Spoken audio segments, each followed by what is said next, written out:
Alright, welcome back everyone here to the Dota Trash. King of the Hill, a best of three between the Sneaky Nyx Assassins, the champions from last week. They're going up against Revenge. We find ourselves in a game number 3. Revenge with a very nice tri-core strategy. They fall, well, very behind in kills in the early game in game number 1, but they make up for it farming beautifully. They gave Ember a little bit of space, and Ben Haas did the most he possibly could have with it. Had a really nice performance on an Ember Spirit. We see it getting banned out now, so really no surprise that it doesn't show up for game 2 or game number 3 after his performance in game number 1. Game number 2, we see Sneaky Nyx Assassins. They play extremely nice Dota. It's pretty much dominating the game. They get the Blink Dagger up on the Bat Rider, continue to get the pickoffs. Invoker proving, well, Invoker proving how strong he is. I'm forgetting what team Invoker was on for some reason, but that's whatever. Sneaky Nyx Assassins, they play very, very well. This time they're going to pick up a Clockwork. They go for the Bat Rider in games 1. Game number 2, that's IX Mike Hero. IX Mike's Hero both times. Now he's going to stick with the traditional offlaner, which I know is probably weird to some of us to actually see. It's been his style of play recently, so he's probably going to be on the Clockwork. It's going to be a disruptor. Is it going to support? Maybe we see a Bulba style mid. We do have 2 X-Team Liquid players right now for Sneaky Nyx Assassins. IX Mike, of course, and then Bright. That's actually Fluff and stuff here now playing with Sneaky Nyx Assassins. Disruptor, more than likely a support. You can glimpse back that Marana. Could be annoying, and it's oh so hard to break the high ground versus the Disruptor. And Revenge, the Marana first. We saw Ben Haas played it in a game number 2, did very, very well. I question his build a little bit. He goes for that Midas, and it doesn't really pay off. He gets it a little late, and then he goes for a Lincoln's as well to try to dodge the lasso that was up, or even any Orchids that were up, coming up pretty early. And then, I don't know, he just didn't have any damage. He goes for a Manta, his first bit of damage after that, and it just wasn't enough. Had he went for maybe a Manta or Phase Drums Manta Deso, just get a tanky a little bit, get that damage, and be able to push towers a little more effectively. It could have been better, but Revenge, not changing up the formula too much thus far. Pretty much the same bans. They will take out the Invoker because, yeah, Osh played it very nicely there in game 2. But, yeah, same formula. Marana, the Bane, we all know the combo there. Nightmare into the arrow. Get a kill. We'll see how well the supports of Sneaky Nyx Assassins can do to go ahead and toggle off or, cycle off that Nightmare to dodge those arrows early on. And then after that, you can pretty much turn it around and just kill the Bane. He's not the tankiest of heroes. He does have Brain Sap, but it's not that great until like rank 2 or 3 of it. Some more bans, though. We see the Naga taken out. Not expecting to see it after game 1. It was played beautifully by Mash, actually, in game 1, taking it mid.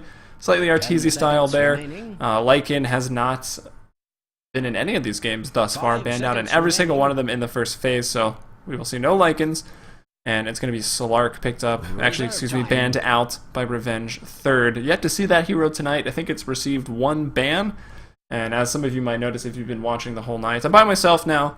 Gorgon had to go and cast Sivo, so if you want to support both streams, of course, stay tuned in here at twitch.tv/Dota Trash, but if you want to check out some Sivo action with, both of these teams are Sivo teams, and teams equally capable playing in Sivo Season 4, so that's twitch.tv/PlaySivo1, and yeah, you're watching twitch.tv/Dota Trash. Make sure to give this channel a follow, as you're going to find all the Dota Trash action here weekly, Wednesday nights, best of 3s, and we did one Dota Trash Destruction tournament over a weekend. It was actually just on a Saturday, so maybe some more of those planned. Not exactly sure of the plans for everything Dota Trash, but should be a great time. Should be some quality Dota. I guess Tier 2 North American Dota, if you want to call it that. Maybe we manage to get some Tier 1 teams over here.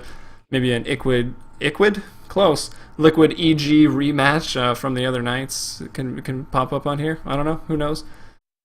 More bans, though. We see a Doom being taken out there fourth by Revenge. Doom's been being banned quite a bit. I think every single game he's been taken out. And we're going to see Centaur taking the fall. Again, a pretty popular hero. We have yet to see any Dazzle. We've yet to see any Centaur. Neither of them have been banned or picked up until this point when Centaur gets banned. We haven't seen any Lycan either. Been banned every game. Sven is actually even going to take a ban, which seems interesting to me. And maybe they know something about, looks like some stand-ins. Maybe there was a bit of a delay between game 2 and game 3. Looks like Smash as well as Mistco maybe had to go. I'm not sure. This is a Peruvian team, so they should be a couple hours. It should be fairly early, like no later than 6, maybe 7 there. or I guess like 8, 7, whatever. Well, we'll assume it's 9 p.m. Eastern. We're like 6 minutes off from that, so 7 or 8. So it's not too late there, but I guess subbing in Angelamon, I might just say Angel. Yeah, that is actually Angel anyways, not Angle. Those are hard words right there. And Destroyermon Rar going to be subbed in. So the first 2 games showing that these teams are extremely even. We'll see what Revenge can do with 2 new players jumping into a game 3. Maybe it's the fresh changeup they need to just shut them out in game 3, or maybe it's going to prove to be a little bit unstable, lack of communication, some communication breakdown, and maybe Sneaky Nick's Assassins take their second win here in the Dota Trash King of the Hill, which does have an in-game ticket, by the way. You can pick that up for only 99 cents. It's going to be fantastic value. I guess, yeah, weekly Dota, good best of 3, only 99 cents, chance to get some great items. I see Dota Trash in the Twitch chat now. He's giving you all that information that you need, so check out the Twitch chat, you can read it there. Waiting for the third pick now from SNA+4. It's going to be Nature's Prophet here, picked up third, so the Nature's Prophet, it's played by Mihawk in games 1 and game 2. It did very, very well on it both times, especially in game number 1. But the Sneaky Nick's Assassins get it for themselves here in game number 3. Nick's Assassin, though not banned, could be that pickup coming now from Revenge, but it will not be. I mean, they had the option to offlane the Nick, support it, maybe even run it mid, but they're going to go with the Lifestealer instead. So maybe we see this Murata transition over to a support, and then Denhaz playing the Lifestealer. Maybe we see some dual lanes, Murata Bane into the offlane. Looking to get some kills, maybe just as 2, maybe just Murata offlane, Bane supporting up the Lifestealer. Their options are open, and, well, Sneaky Nick's Assassins, they pick up one of the best heroes. And Feeble, not really going to bother Ursa, because he gets his damage, of course. Well, where did my mouse go? He gets his damage from Overpower, not quite. Well, Overpower in conjunction with Fury Swipes, so he's not really too reliant on his base damage, although it does always help. Able to take the Lifestealer down very, very quickly if they can lock him down. Maybe a COG match. Ursa happens to get into that somehow. We'll see. No lockdown yet for the Rage Lifestealer, though. Besides Sprout, which you would have to ground target if Lifestealer's already Rage, but of course it's very doable. We'll see how well Ursa can be at locking him down. Probably going to go Phase, Blink, Vlad's, maybe a BKB, and then a Basher on the Ursa would be my guess.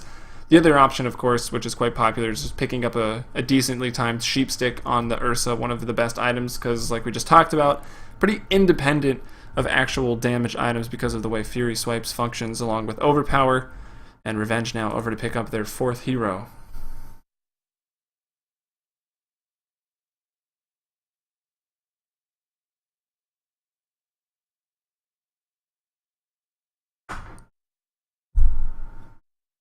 Looks like the chat has come back in Peru, which is a fairly large country.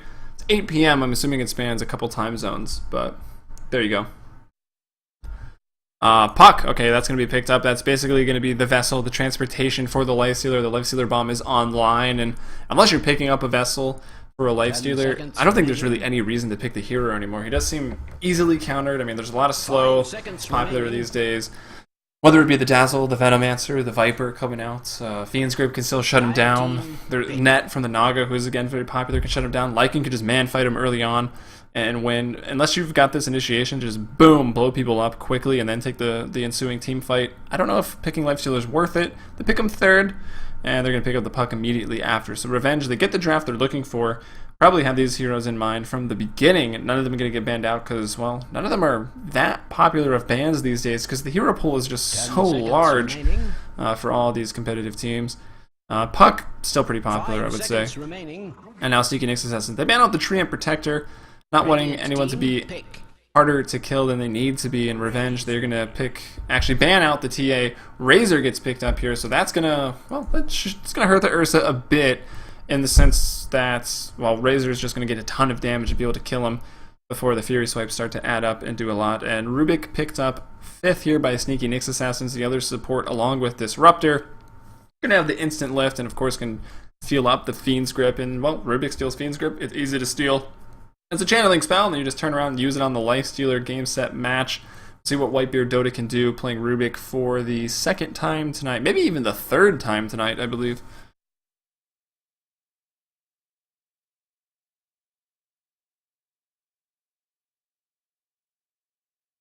Oh, and yeah, I see Dota Trash in the Twitch chat pointing out Fluff is playing for SNA. Yeah, Fluff is right. He's actually going to be playing on that Disruptor, which I feel like is a hero he played quite a bit over at Team Liquid. Remaining. As we get into the game pretty quickly here. Yeah, we do. So you can see there it is 1-1. It's come down to the wire here. $100 on the line. Dota Trash, King of the Hill. Winner take all for that, by the way. On a traditional offlane hero, so I'm a little sad to introduce IX Mike playing on the Clockwork. As for the rest of his team, it's going to be Whitebeard Dota actually playing the Disruptor. So again, he's played Rubik quite a few times tonight. They're just going to do a little swap, some mind games, pulling that off in a best of 3, or maybe they just had a change of heart and I'm overthinking it, but it's going to be Fluff playing on that Rubik. Ursa going to be handled by SNA, wearing some pretty cool items here. Looking like a fuzzy bear, although I wouldn't want to be hugged by those claws. What do we got? Common, uncommon, rare. The helmet is pretty sick. I like it. I like the set. And finally, for SNA+4, we've got Nature's Prophet. That's going to be Ush. Hashtag Artwork. Rocking that Kunkka Nature's Prophet set. Looking good. Does he have the treants with it as well? No. Yes. Yes. He does. I don't know what that is. The top slot, I suppose. And then over, we've got some disconnects on Revenge, unfortunately. Lifestealer, looking at that pretty face. That's going to be... Okay, if we would click on him. Come on. I guess since they're disconnected, it won't bring up this new thing that they put into showcase view. Will be Destroyermon playing on the Puck. Razor, going to be Masoku, so he's getting a bit of a role switch up. He's been playing that Chen like a boss, no other way to put it. Marana going to be there. That's played by Mihawk, so that will actually still be carry. Angelmon playing on the Bane, and then Lifestealer is going to be handled by Benhaz. He reconnects to the game, so we should be underway here momentarily.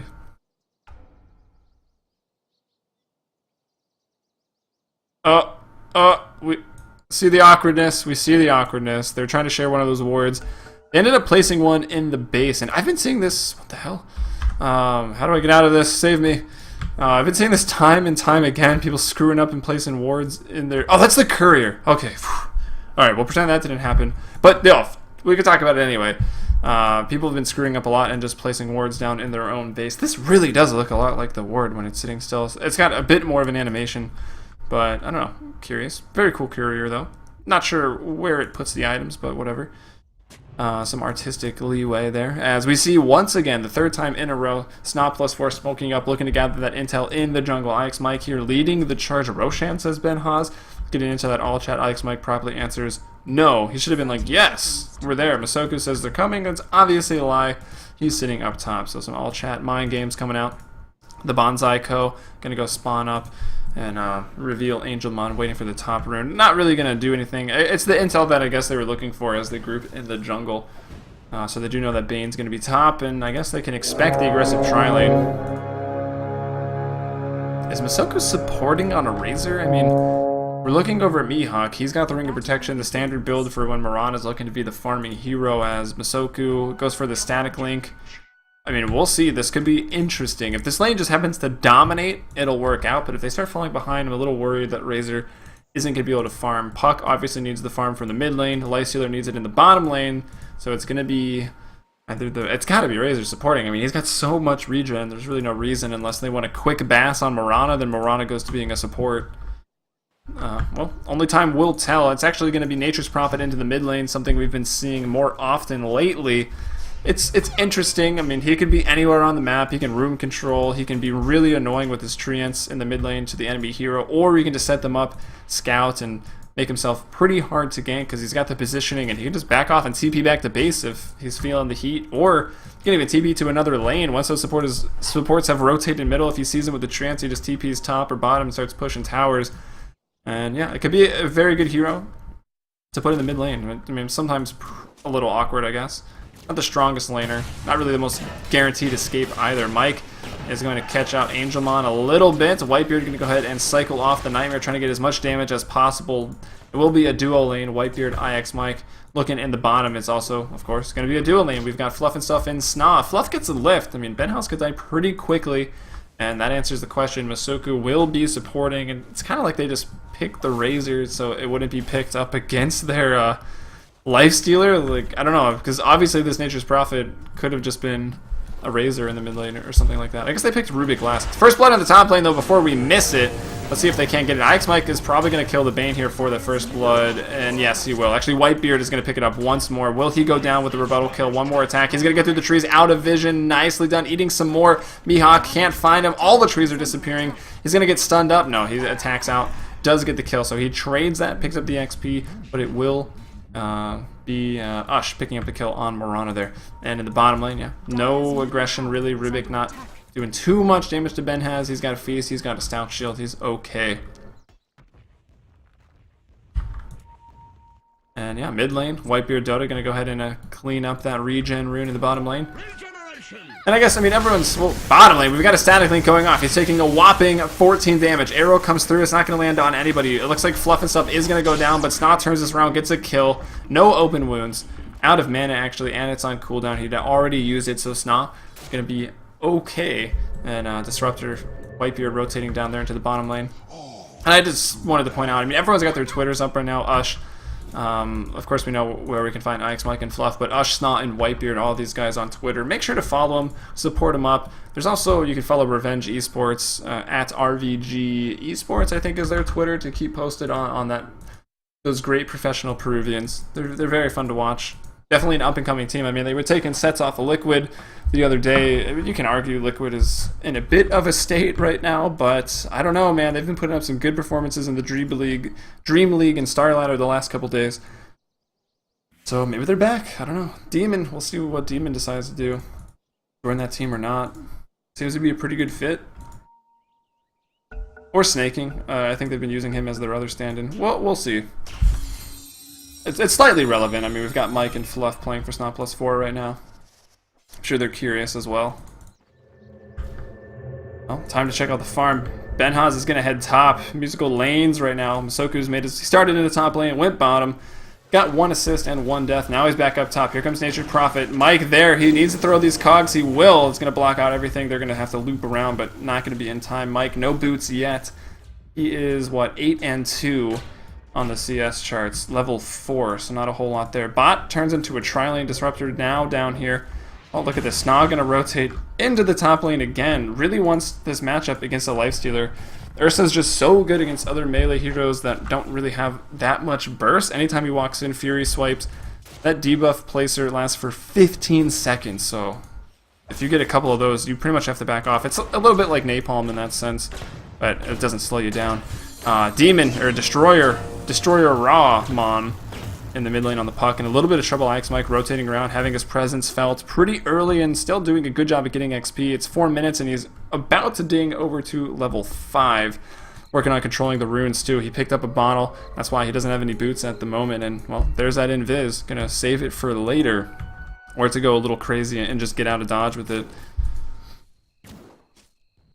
Maybe just killed this Bane. Oh, Bane could be very, very sad. Fluff and stuff looking there. It is nighttime, so they're not seeing anything. Mike, with that invis, is just going to creep forward, and this should be a dead Bane. Oh, there's a big creep wave there. Very nice time, but oh, look at that. The glimpse back. A little out of sync, though, with his former teammate, and they will miss the cogs. It might even lead to Mike dying. I don't think it will. They try to throw him back into the cogs, but they run out, only lasting for 5 seconds there at level 1, which is still pretty long. That's a glimpse exposed, or expended, rather, for the Disruptor. 130 mana down the drain. He's out. He cleared, he's up, so I think Whitebeard's going to stick around. Mid lane, let's check out the farm. 10 and 2, the Nature's Prophet. Not a whole lot, but a hero that's generally running the off lane and can catch up later. Doesn't really need that much farm. The only downside here is that he can't really stop the puck. Puck 23 and 8, doing extremely well. Bottle crowing up right now. Has the boots 1, all talisman. Should just be going for a pretty quick blink. Maybe treads into a blink. We'll have to wait and see. Orb of Venom up on Benhaz.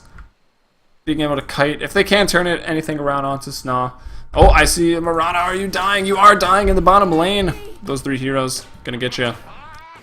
I would assume, but Cogs wasn't even used. I guess just the lift into, you know, solo battery assault. It's going to do a ton of damage. He is maxing out the battery assault. That's the clockwork kill build. Now Mike, given the lane by himself for a little bit, going to be able to pick up some CS. He buys his boots, And with this, he should be able to hit level 6 up in the top lane now. We see SNA just taking care of people. Ush even TP's up. Here comes the puck. They're looking for the big coil, trying to get the triple kill here. Lands it on actually just 2 out of the 3. benhaz is going to go down. I don't even think he's going to be able to kill the Rubik. He's going to jaunt, or actually phase a little bit. Here comes Mihawk. Nice arrow onto the Nature's Prophet. Now SNA in a bit of trouble fighting through the trees, trying to get the puck. Will get the puck. One more. She casts, doesn't fade into invisibility. SNA onto a killing spree right now. Very, very nicely done. And Masoku maybe looking for a little bit more. He's up to level 4 on the Razor. Has boots. Going for the 1-2-1 build. Should be putting more points in Static Link. And yeah, probably Static Link and Plasma Field. Maybe 1 or 2 points here in Unstable Current. Well, maybe 1 more point in Unstable Current. Just for that extra move speed. And that spell can be really, really annoying when you're trying to chase Razor. As Puck finishes up those power treads. Nicely done. Going to be able to be more efficient with those jaunts, with those waning rifts. Not have to go back to base quite as often. Of course, the extra move speed. And taking up Puck, very, very nice. The boots are on Intel right now, so 682 is the max HP. About 700, maybe 800 when you flip them over to strength. So it takes you up a little bit. Still not anything too substantial. Mana Boots coming out here for Whitebeard. He's only level 4. Taking a look at the supports. Oh, benhaz also only level 4. We see the Ursa up to 6. It's going to be a pretty hard game for benhaz. He hits 5 now. Whitebeard level 4. Rubik, that's Fluff and Stuff, level 5. Not that close to level 6. Masoku, basically in the same boat as the Rubik, but he's a Razor, so it's a little more awkward. And IX Mike finally heads up to that level 6. We'll see. He's already been very involved. 0, 0, and 3 at this point in the game. It's 7-5. SNA+4 lead by 2 kills. Now Mike in some trouble. The open wounds. He needs to go off this cogs, but it's going to be a little too late. He's giving up his own life here. The Static Link comes in. It's going to be a cog match, and Mike is going to fall. One more attack is going to do it. 84 damage stolen. And now Revenge looking to get pretty aggressive, farming up these treants. Trying to make sure Nature's Prophet can't find any farm inside of the jungle, as it looks like they've maybe handed mid over to Whitebeard. They want him to get his level 6. They need that Static Storm online, or at least more points in the Glimpse. Wow, he takes a 5-second arrow to the face. Will they be diving this? The orb comes through from the Puck. He's going to jump in. One more attack. He actually just drops the coil to get the kill very, very quickly. Now TP's coming into the tower. Bane is regretting his decision. He's a little overextended. He will throw out the Fiend's Grip. Maybe they can kill Mike. Puck is there. Here comes, wow, now the Razor is going to show up. The Brain Sap. Angelmon actually gets the kill and will stay alive. All that HP he returns. A little bit of awkward bumping and grabbing there in the trees from the 2 teammates, blocking their exit. As now Masoku, under the presence of invisibility, he will go down. Cast that Static Link, reveals himself. Was there a smoke? Was it reveal sentries or anything? Not really. And they pick off the Razor. They know that the Dream Coil is on cooldown, so SNA+4 is just going to act on that and go into the pit, trying to take out this Roshan. They've got the Treants to do it as well. Kind of want to get a closer look at these guys anyways. It might be awkward as the arrow sails through. Oh god, this showcase view is... oh, it's freaking annoying. Like, anything you click on, it just randomly changes the view. Okay, enough of that. I don't want to make you viewers throw up while you watch this. So the Fury swipes, they're adding up. The Roshan should be falling soon. Mike looking to throw the first hook of the game. Throws out the cogs, zoning here. Masoku able to run around. Benjaz is going to be glimpsed back. And they will kill SNA before the Roshan even goes down. It looks like they're going to pick up Ush. This is very, very great team fight for Revenge. The hook has not been used. Mike is going to fall here. The hook does get used. Stuns up Puck briefly. Double kill for the Puck, actually. He's going to go ahead and jaunt out. Whitebeard is there. Still yet to be level 6. Roshan, is it going to fall? Benjaz is there. He grabs the Aegis back for his own team. But I don't know if it's going to be enough. There's a leap here on Mihawk. He can just jump out of here. And I don't know what he's waiting for. He jumps back into the fight, maybe expecting the Lifestealer to pop out. Lifestealer does pop out. And they do kill the Nature's Prophet, which is going to put that Aegis to use. So at least it gets denied immediately. Whitebeard goes down to a Fiend's Grip here. Angelmon onto a killing spree. 12-10 right now, with one of the more awkward Roche fights I think I've seen in a while. So SNA+4, it doesn't really work out the way they wanted it to. They got the Aegis. Ush died with it, so he's 2-2-4. They will pick off the Bane at the end of the day. But overall, I gotta say that's much better for Revenge. The Lifestealer was able to get back to base just fine. I feel like it could have been really, really good. Mirana had leap, could have just leaped that way and got out, and then probably ran for it. But I don't know. I guess they wanted to just expend the Aegis. So arguably worth it for them. The Mirana, not really farming all that well. Taking a look at the last hits just to get an idea. She's 25-8, 41 for the Puck, 41 for the Lifestealer, 29 onto SNA. So he's starting to have a pretty rough time. He's been involved though. He's 3-2-2. Did not get any experience from that last engagement from the Roche or from any kills. So he's maybe starting to fall behind somewhat drastically. He's in the middle of the pack for net worth. Puck at 4.4k, the Marana at 3.5, 3.3 for the Lifestealer, and 3.2 for the Nature's Prophet. Finishes up his Midas. Does not have phase yet, so he's, for a mid lane, maybe not doing as good as you would expect, but, you know, around 13 minutes if you can finish up his phase boost, which you should be able to. It's a pretty standard and good timing for a Nature's Prophet to start transitioning into the late game, just farming up and split pushing with that Midas. Blink Dagger, though, coming out, 11 minutes, treads, blink, null talisman, bottle. That's a great timing for the puck. He sits at 4-1 and 4 right now, so the substitutions, I mean, I feel like Smash has some pretty big shoes to fill, and Destroyermon, Rar doing a pretty good job of it.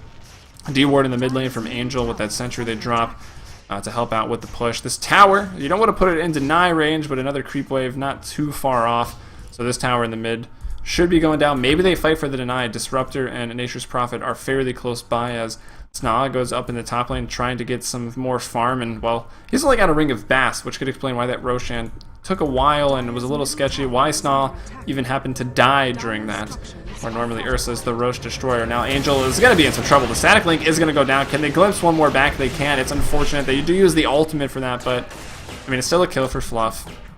Not the longest cooldown. It's only 85 seconds on that Static Storm. Up top, nice Sprout onto Masoku in tower range as well. He's going to be able to just TP out, though. No hesitation TPs. Arrow to catch SNA as well. Puck has found a couple people. He finds, actually, the Rubik. He will take out Fluff and stuff. He's got a double damage, and he's going to blink away. Doesn't want to fight. They expect all of SNA+4 to be here, and they are here. There's no forward vision from the Radiant. They've got one ward here, so they see Clockwork approaching, and if Clockwork's there, you can pretty much expect the whole team to be there, and, well, that's exactly where they are. Arrow going through, off the mark a little bit. Kinetic Field for Vision in the tree line. They find out the puck. He's going to drop the coil and jump right over onto Whitebird. He will go down, though. It doesn't jump quite far enough. SNA able to pick him off as a result. Now Mike going to find, finally, the first, like, solo cogs of the game. It's going to be SNA picking up a double kill off of that, 14-13. So after the awkward Roche fight, things going reasonably well. Mihawk glimpsed back, still has the leap though.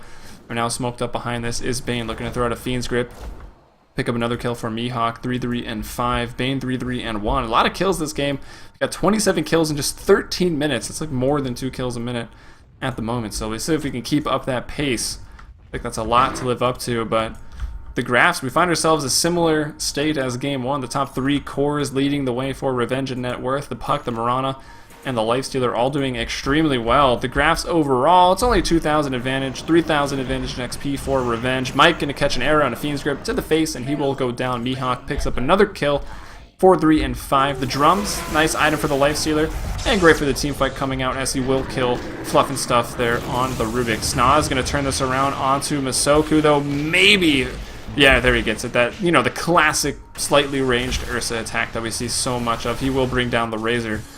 And in the top lane, a push coming on. Bottom lane, it's pretty much the same thing. SNA+4. SNA himself finishes the Vlad's. Probably going to be going for that Blink Dagger. Maybe for a Basher. They kind of have Mike to handle the initiation as... Oh, Whitebeard is in some trouble. If you rage after being glimpsed, you're not going to go anywhere. This is exactly what Ben Haas does. He just finishes up this Disruptor, eats him and his Raptor. I believe some would say eats the chicken. I think, who was that? Was that Shane from the Dream League? That was hilarious, by the way. Radiant's bottom tower has fallen. My new favorite caster, I should also point out, Shane from Ireland. Best secret stretch goal ever. It's 15-16, so very, very contested game. A couple seconds ago, SNA was leading by 2 kills. Now it's Revenge by 1. The net worth, very, very neck and neck for those 5 core heroes. 3 of those 5, though, are for Revenge, so they're doing a little bit better. The Lifestealer not having as hard of a time as you maybe would have expected going against a Clockwork who pretty much emerged as the counter to Lifestealer back in the day. That was when Cogs pushed through things like Rage and BKB. Still a physical barrier, which can be annoying, and you can still isolate the Lifestealer and force yourself out, but... Well, IX Mike as it stands, we check the courier, there's no items, he's got boots, he's got a bottle, he's easy to bring down, he's not super tanky, 4 armor, 1000 HP, there's quite a bit of damage from Revenge. He doesn't have a Force Staff to get him out of the cogs when he does trap the Lifestealer, or even the Razor for that matter. Who, well, actually, isn't that big of a deal because it's not a carry. Sure, the Static Link is annoying, but he's still pretty soft. Even with the Buckler, Sits at what, 11 armor? That's pretty good, but still only 800 HP. That's the buckler with the active, so it's really only 9 armor. And with unstable current, okay. He's tanky, but I think we did see Clockwork bring him down earlier with the solo cogs.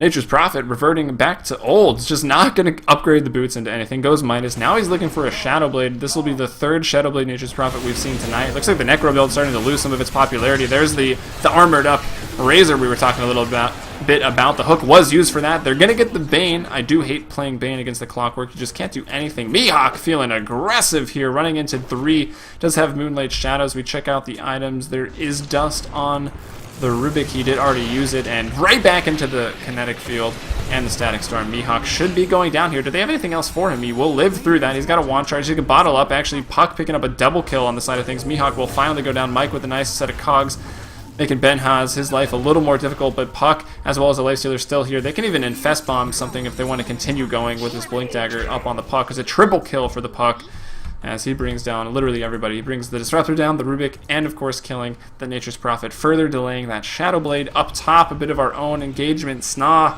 caught up in a nightmare. Angel just trying to buy some time, put some harass, and save that top tier 1 tower. Not a very important tower, but it's still gold, money in the pockets of the players of SNA+4 that they don't want to hand over just yet, or ever, if they can manage that, as they actually wasted another 135 gold there, as I don't know quite who it was. Maybe Whitebeard gets a little too scared to TP in. Nature's Prophet is going to TP in behind the tower. They look to go for the deny. The tower is in deny range. Now trying to get the Sprout on Masoku. They do just that. And SNA going to jump in with that newly acquired Blink Dagger. Picks up a kill. He's dominating 7-2-2. So early in this game, we saw SNA off to a fantastic start. Benhaz on the Lifestealer falling behind. And you started to think the Ursa is just going to out-carry that Lifestealer. And he's kind of a counter to the Lifestealer anyways, so he's going to do so much better. But Benhaz has played, I'd say, really, really nicely. They're neck and neck in net worth now. He's 3-1-6. Phase, drums, the Orb of Venom from the laning phase still in his inventory. And we'll see what he wants to go for next. He's got 2,300. And I feel like that hero is very versatile now. SNY, I think, is becoming more popular than ever. But we'll see what else he wants to go for. Maybe just the Basher to try to win that fight against the Ursa, which I don't think is going to happen any other way unless he gets lucky with some bashes. Although, not too much attack speed with just phase and drum. Sure, you get attack speed from Rage. We'll see how it works out, and we'll see what he wants to go for. He sits at 2,600 gold now, and he's going to find Rar in the woods, group up, infest, and they look for that Lifestealer bomb. Roche respawning in 44 seconds, so we'll keep an eye on that. But beforehand, it's going to be a smoke gank here by SNA+4 heading into the top lane. Game 3, $100 on the line, winner take all. Dota Trash, King of the Hill. It's dead even at about 18 minutes. But not for long after this engagement. Blinking forward, he's going to get 1.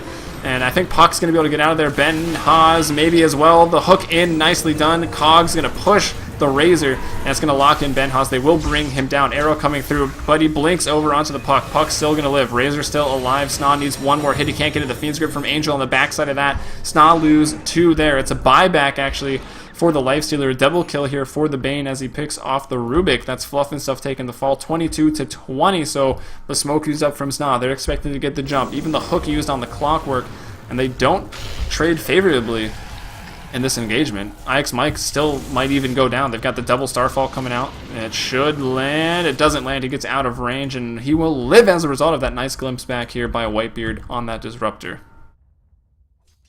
And meanwhile, on the bottom lane, Ush, go at Nature's Prophets. Just farming the lanes, trying to split push it out. He takes the lead now in the net worth, so the might is starting to kick in. He goes for the treads as well, just to tank up against some of this magic damage, I guess. I mean, it's not a bad item. Switch those power treads over to intelligence, get the damage. That's maybe comparable to the damage of the phase boots, because you're getting attack speed from it too. I don't know. Math is too hard.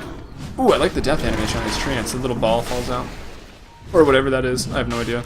It's like a treant. Treant ball in orange. Oh, this guy's leaving the pit. Now we can get a good view. They're doing Roche, so we'll point that out first and foremost. But yeah, here we go. Little Dragon Ball maybe is what this is. Whoa, into the woods we go. Another treant. He's fallen comrade on the ground under fallen tree. The treant. He's chasing down the Razor, scouting, getting that intel. I hear Puck looking to initiate. Or actually just farming up the lane. We'll get out of showcase view before we throw up. Blink forward here by SNA Dota. So we followed the little treant on his adventures to scout out, gather this intel, and SNA +4, turn it into a Roshan and 2 kills afterwards. Now the game, at least in terms of kills, dead even. Looking at the graphs, it's 1,000 gold advantage, 5,000 XP advantage for Revenge still in the mid lane. I think we hear a Sprout. Mihawk is going to go ahead and leap out of it. They're looking for some more though. Mike did use the hook. He does finish up the 4-staff now, 1,200 gold, so we can get the point booster and start working towards the other 3,000 to finish up the Ags. I'd have to expect it to be his next item, as when you're playing against a Lifestealer, 4-staff is your first item. We talked about it briefly earlier. You just want to lock the Lifestealer into those cogs and then force yourself out. Same thing kind of goes against a Razor. Maybe not as much in this case because he's a support and he still has not been able to find that mechanism. I'm surprised he has as much as he does. He's 1-9-9. The support Razor, interesting pick, and I mean kind of working out, but could have potentially died less. Although it's hard against an Ursa with now maxed out abilities. And I mean back in the day it was like, don't get Earthshock ever, just max overpower and Fury swipes. Maybe that was really back in the day in Dota 1 when almost everyone was god awful at the game, except for some of the pro players. That may be an overgeneralization, but I know I was bad. Now, of course, the game's shifting up. It was pretty standard in Dota 2 just to not get any points in Earthshock as well. We see them trying to kill Mihawk. It looks like they will. They just destroy him. The burst damage very, very high. Not wanting him to, I guess, leap out, or I don't really know what that was for. He wasn't getting away. He had already leapt. He had already cast his ultimate. I guess the AoE damage should lock him in. They had already dusted. So I think they had him fine. I don't know, whatever. It's not a long cooldown, 70 seconds. Might as well use it to secure the kill. Really no chance counter initiation as we look at Ush. Again, doing what Nature's Prophets do. Gathering intel with Treants and farming and pushing lanes. He will even go invis. Moonlight Shadow stolen here by the Rubik.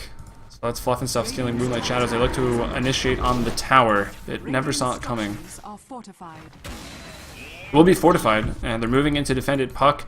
Lifestealer inside, Dream Coil rank 2, has a Blink Dagger, 1,700 gold, Ultimate Orb. He works his way towards the Sheep Stick, although it's still pretty far away. And the push is continuing. The Aegis has yet to be used. Quickly look over here. No, we go back, we go back. There's the initiation by the Puck. He takes out the Disruptor extremely quickly, and that's nice. No Static Storm, no Glimpse, although they will just follow suit and kill the Razor in return. On the backside of things, they are stabbing. Clockwork throws the hook out. He's going to land it onto the Bane. Take out the Bane immediately. Now Puck trying to fight on the other side. Orb being thrown out by Fluff. Going to force out the phase shift here from Rar. Fluff still very, very alive, nestled back there in the trees. Has a 4-staff, but it's off cooldown. Snog getting kited around at the tower. He will be brought down, but that's the Aegis. Is anyone going to go back in?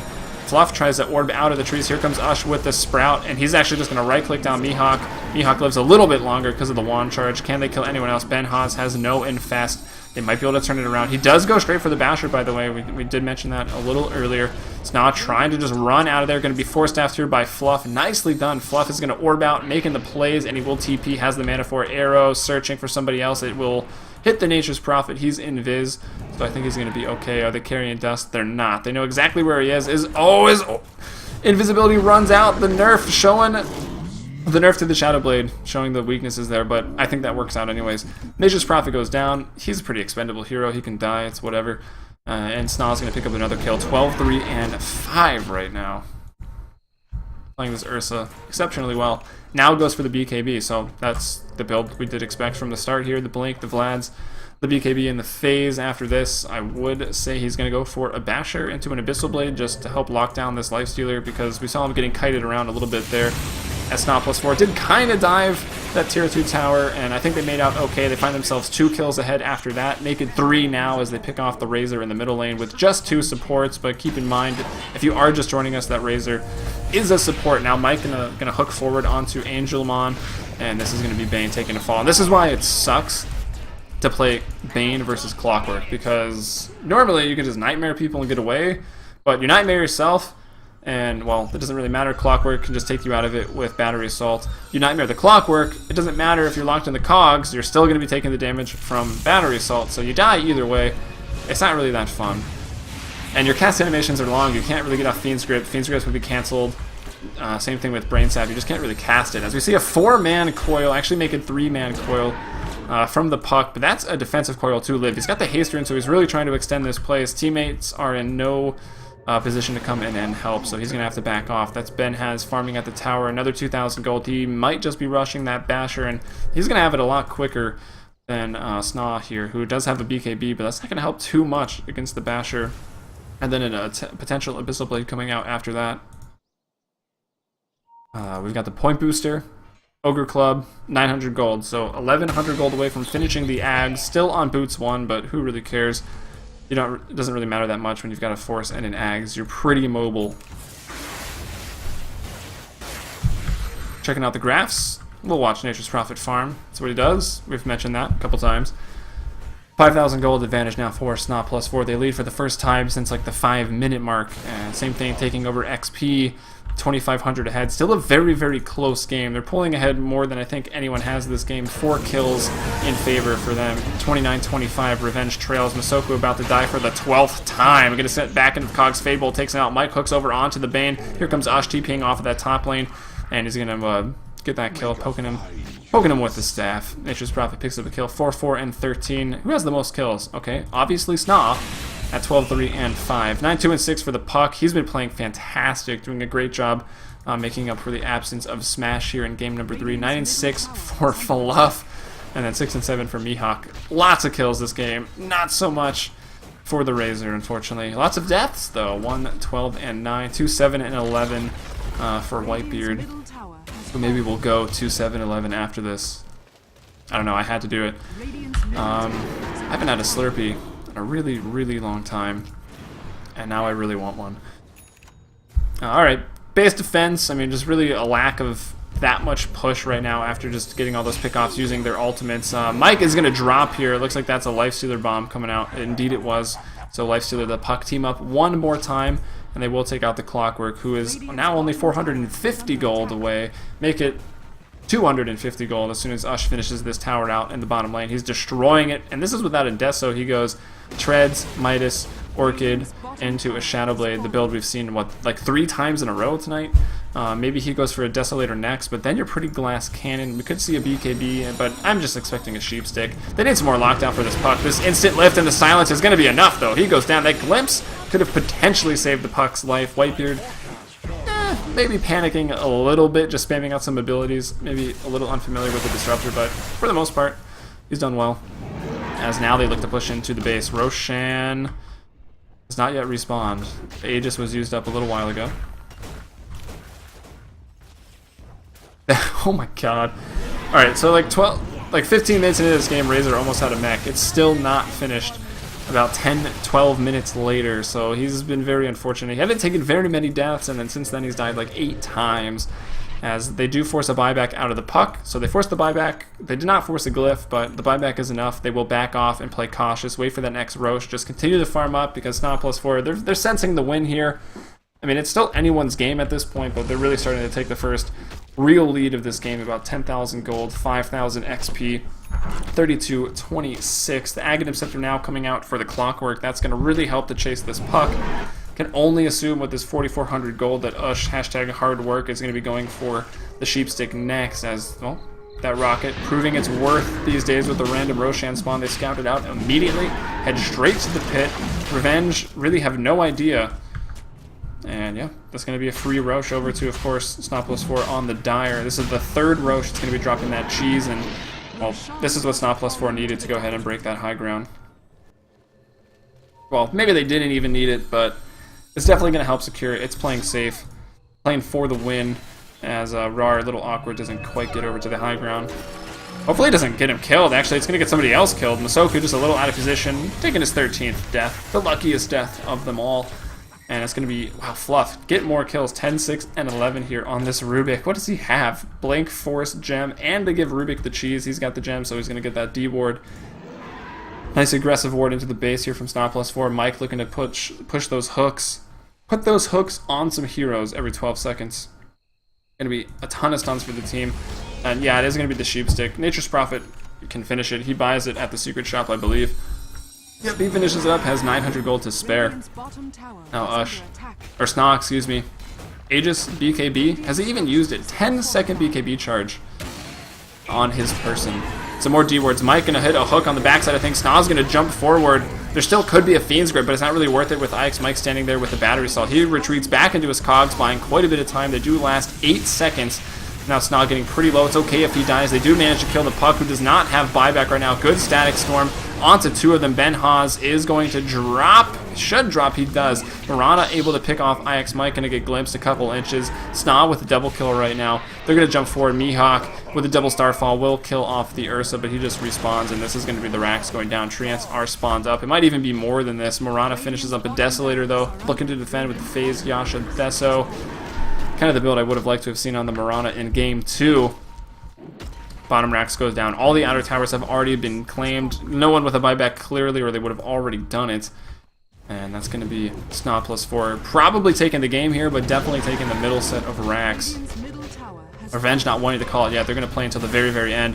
That's Fluff blinking forward. Has the arrow. Lands it on Mihawk. It's only about a 2-second stun there, and they're going to force and run themselves away.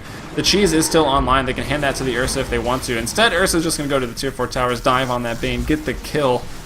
And what's this gold advantage pushing out to? Approaching 20,000. Ush picking up some more kills there. Double kill. He's fighting up that Razor. Razor looking for his 15th death right now. And yeah, he's going to go down. Masoku, stop! Stop the feed, says SNA Dota. And then Masoku going to call the GG.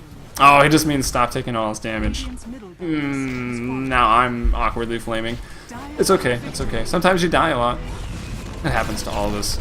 But a great series here. This is the Dota Trash King of the Hill. SNA+4, the winners of Week 1, where they actually really convincingly smashed Team EHUG, but it was EHUG playing with their new, without Cakes and with their new mid player Justin, who is quite good, by the way. So if you get a chance to watch EHUG, make sure to do it. So $100 once again going over to SNA+4. Now we're going to see him here again next week, Wednesday, 7 p.m. Eastern Time. I'm Helium, your host. You can follow me on Twitter at Heliumbrella. If you stayed through watching the whole series, you definitely caught Gorgon. You can follow him on Twitter at GotCaldota. He had to go ahead and cast Sivo Season 4. You can check out that action, twitch.tv/playsivo1. But once again, well played to both teams. A fantastic game won by Revenge. Make sure to go watch that VOD. They played it magnificently, and that really means don't give up when you're behind. They were down like 11 kills at 10 minutes, and they managed to just turn it around. It's really solid play. Game 2, Stock pretty much dominated. Game 3, same thing, but Revenge playing with 2 stand-ins, so maybe a little expected. 40-27, the final score, 30 minutes, 58 seconds, $100, and I'm out. Thanks for watching, everybody. Make sure to check out the Dota Trash ticket, 99 cents in the store. Great Dota coming your way. And yeah, follow the stream here, because the action's going to be here, twitch.tv/Dota Trash, so give it a follow, and until next week, peace out.